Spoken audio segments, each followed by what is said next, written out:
Hi 7JTL.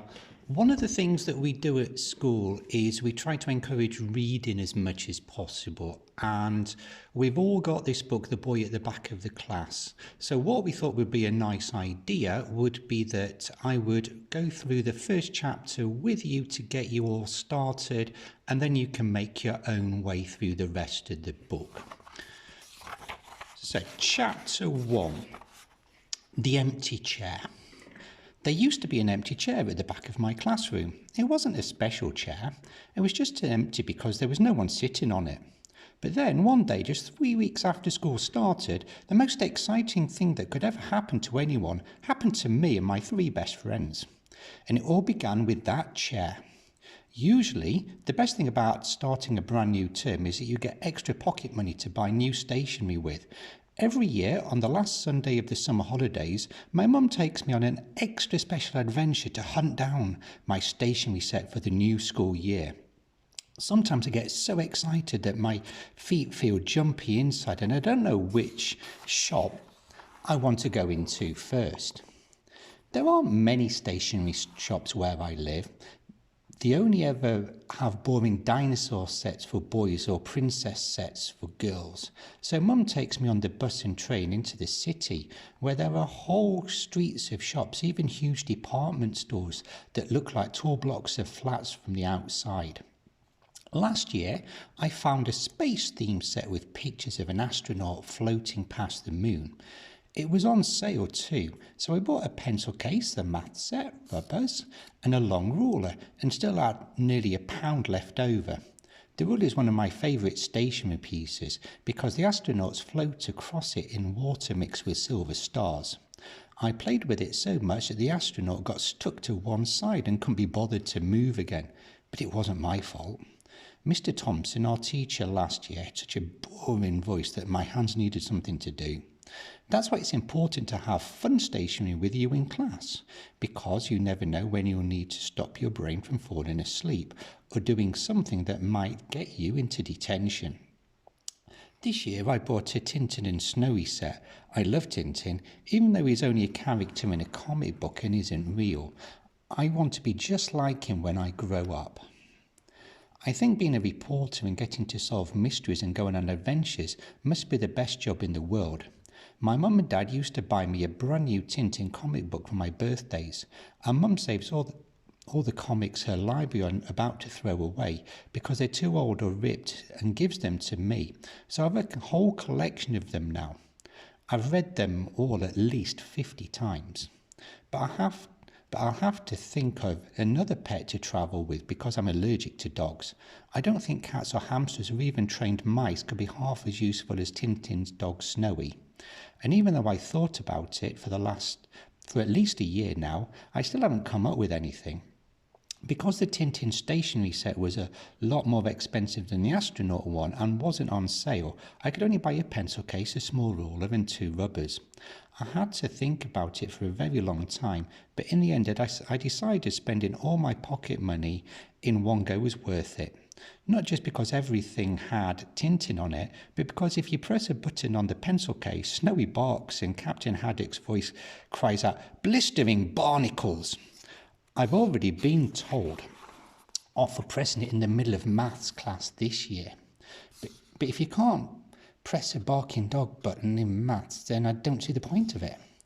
I don't like maths. Simple maths is fine, but this year we're learning about long division and square numbers and all sorts of things that my brain doesn't like doing. Sometimes I ask for help, but it's embarrassing putting your hand up too many times to ask the same questions. I'm lucky because Tom and Josie and Michael always help me with the things I'm stuck with.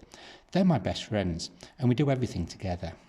Tom's got short spiky hair and a side smile and a big Adam's apple that looks like a ping pong ball got stuck in his throat.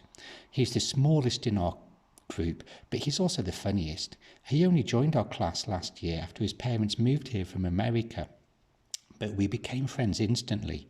He has 3 older brothers who all tease and bully him.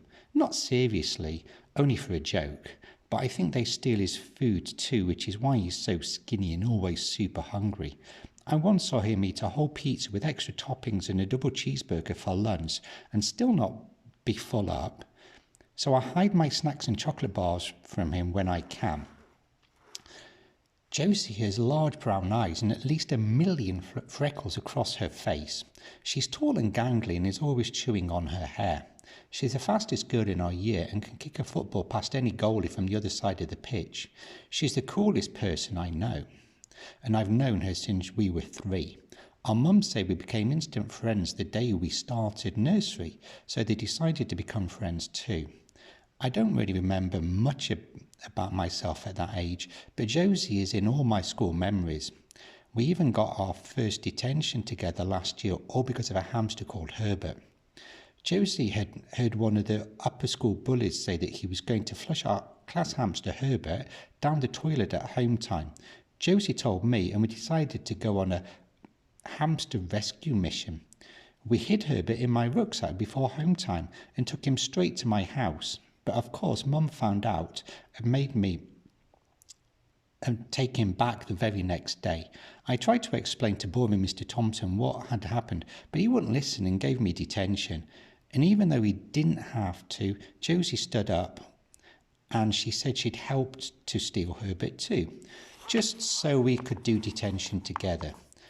You know a friend's a best friend when they're willing to sit in detention with you. Michael had the neatest, puffiest afro out of all the boys in our year. Most people think he's weird, but not us. His glasses are always broken and his shoelaces are never done right, and he's always tripping up or bumping into things when he walks. But we're all so used to it now that we never notice. He's mostly quiet, but when he does say something, grown-ups usually look impressed and say that it's ingenious or insightful, or use other strange words beginning with in. I don't know what they mean, but I guess they mean he's clever. Grown-ups always like coming up with long words for simple things. Michael gets made fun of a lot because he can't run fast or kick a ball in a straight line, but he doesn't care. I wouldn't care either if I was as rich as him. His dad is a professor and his mum is a lawyer, and because they're always busy, they buy him all the latest gadgets and books and coolest new games.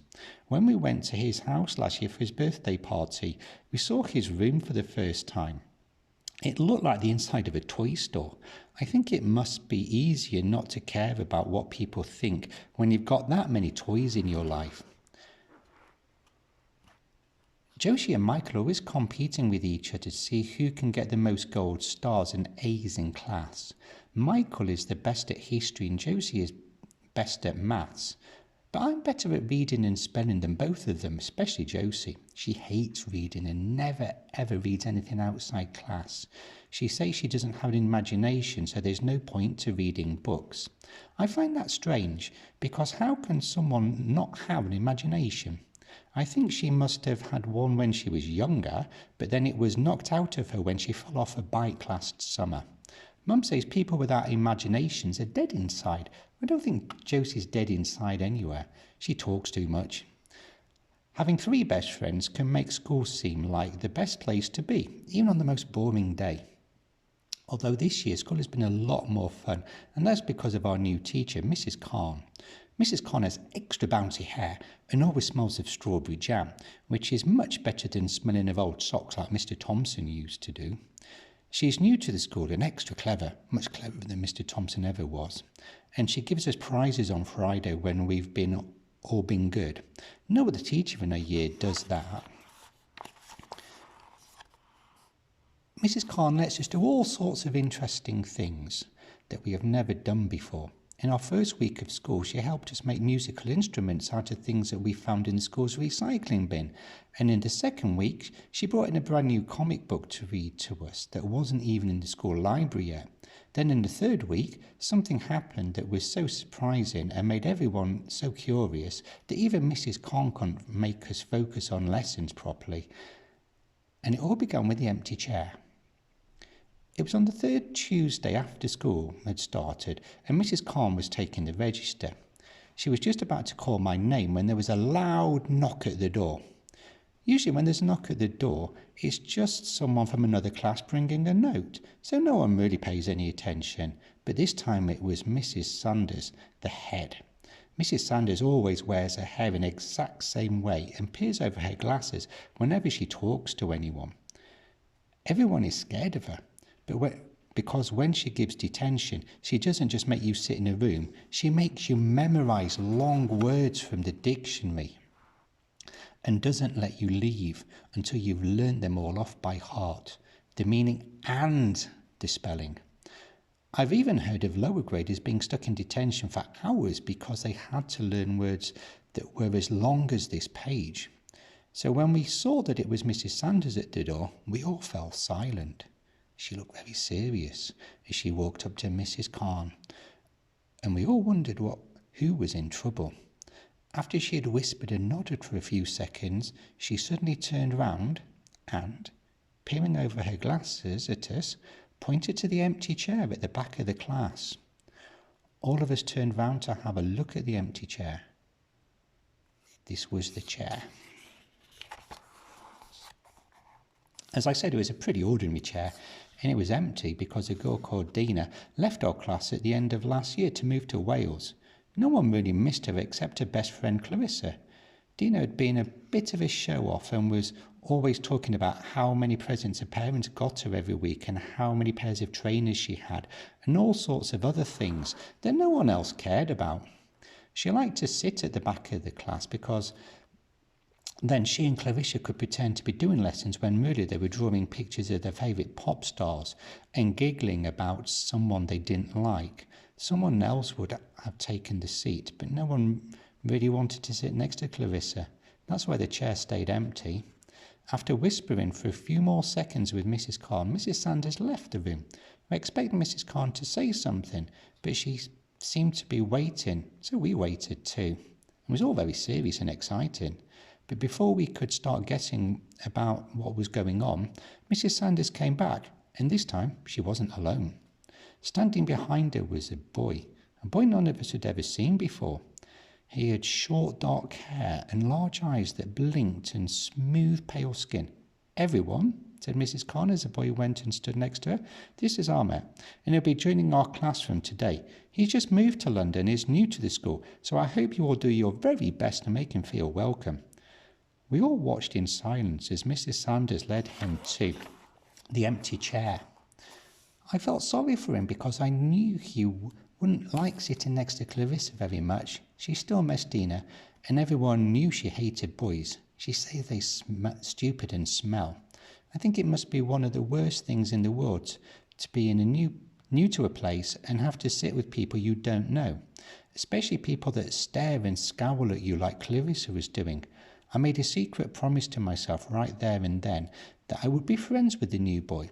I happened to have some lemon sherbets in my bag that morning, and I thought I would try and give him one at break time, and I would ask Josie and Tom and Michael if they would be his friends too. After all, having 4 new friends would be much better than having none, especially for a boy who looked so scared and as sad as the one now sitting at the back of our class. So that's the first chapter completed. What we would like you to do is continue with the rest of the book to see what happens with the boy at the back of the class.